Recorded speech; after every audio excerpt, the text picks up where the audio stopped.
Good morning from London. My name is Dan Smith and I'm the Head of Research at AMT, which is a commodities broker and ring dealing member of the London Metal Exchange. So this is week 9 of our regular video series, where I'll be giving an analyst briefing on recent trends in metals and looking ahead. And today I'm also going to be talking about Trump tariffs, of course, and our latest research piece on nickel.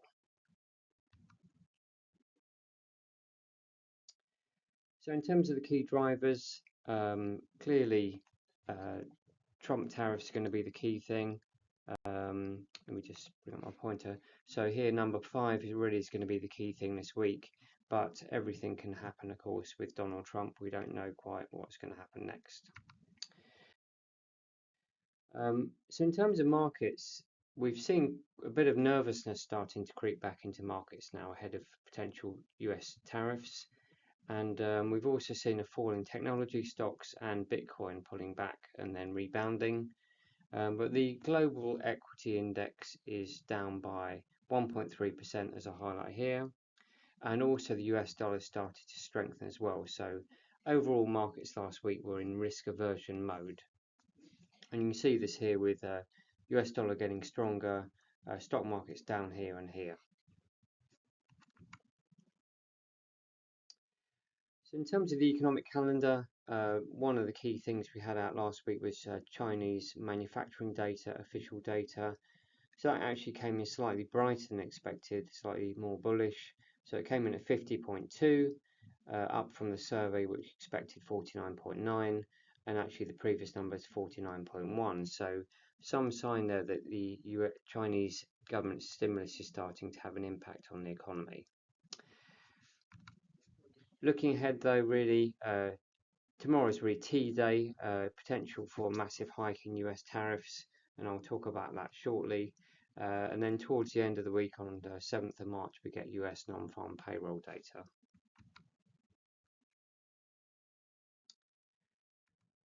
So in terms of Trump tariffs, there's a lot happening, of course. So potentially tomorrow, we're going to see this extra 10% tariff. Sorry, in February, China was already hit by a 10% extra tariff. And then potentially tomorrow, we're going to see this going to an extra 20%. Also tomorrow, Canada and Mexico potentially seeing their import tariffs going up to 25% on most of their imports. And then according to Bloomberg analysis from their economists, that will take average duty on US imports from 2% to 11.5%, which would be the highest since the 1940s. So that would be a massive hit. So potentially they reckon US GDP could be down by 1.3% just because of these changes. Core PCE inflation up by 0.8%. So this is all quite bearish. And then also not even priced in within that is that other countries may retaliate, of course, leading to tit-for-tat tariffs. And that would actually be really bad for markets, I think. A bit further ahead, potentially we've got 12th of March, even more tariffs coming in on aluminium and steel. And then potentially, well, on 12th of April, we've got these reports coming out about potential reciprocal tariffs, which will come out then. And in terms of no date, really, there is the threat of more tariffs on Europe, a 25% tariff on Europe, but no particular date for that at the moment.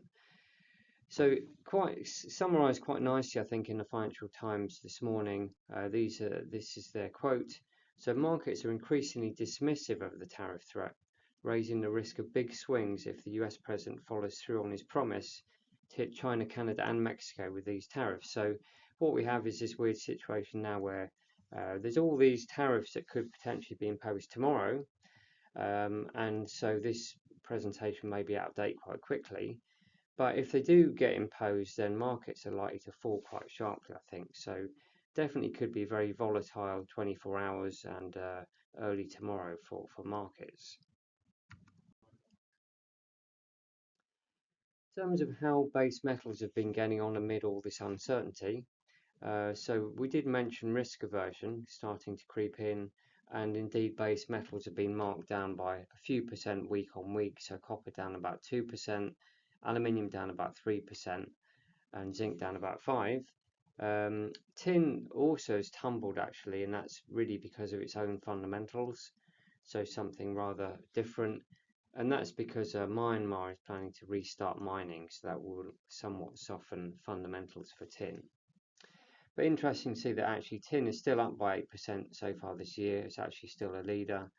Copper up by 7% so far this year. Zinc definitely doing its own thing on weak fundamentals, down by 6%.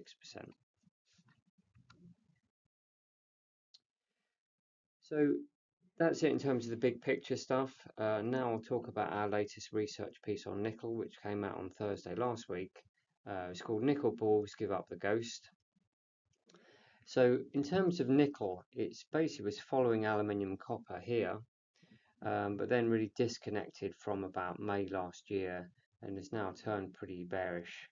And right now it's kind of trying to find this floor where high cost producers are driven out, but fundamentals remain very weak, so nickel's definitely in a big glut.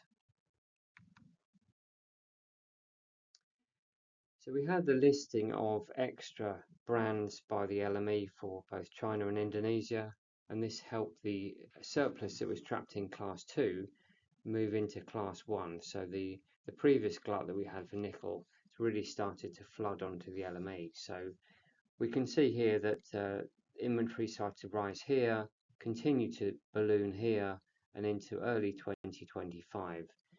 Not really much sign of that slowing down too much. So the problems for nickel really started back in 2021. We had this very rapid growth in terms of Indonesia, above 60%. Growth has slowed there somewhat, but still running at around about 20% in terms of output.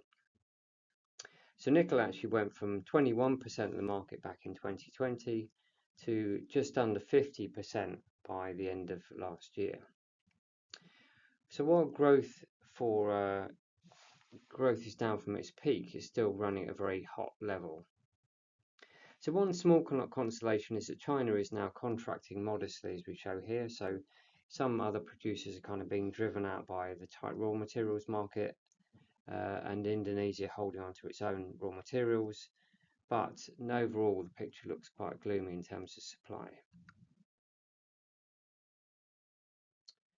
So this is now the global picture. So you can see here that global supply growth is down, but it's still expanding. The other quite bearish factor is that actually consumption growth itself has also slowed, and this is really, while stainless steel demand is doing okay, the rapid growth in terms of nickel battery demand has slowed down. So nickel batteries and nickel-rich lithium batteries, they're getting replaced by this new technology, lithium iron phosphate, or improved technology, I should say, really. And so that's meaning that nickel demand is also slowing. So just a quick summary here. I've gone through this all fairly quickly, but the massive glut in terms of nickel now flooding onto the LME. Indonesia was expected to underpin prices at one point, perhaps a month or two ago, but it looks like mining quotas will actually go up this year, and supply growth, as I showed, is still growing pretty quickly. Miners in the other parts of the world, they are kind of retrenching a little bit, but the adjustment is not happening quickly enough. There are a few kind of slightly bullish signs in terms of stainless steel, so that's growing reasonably quickly. But as I mentioned, nickel batteries are not doing too well under actually giving up some market share in terms of EVs. So overall, it looks like the glut in nickel is going to persist for the time being, and we actually revised down our price forecast for this year in our most recent research piece.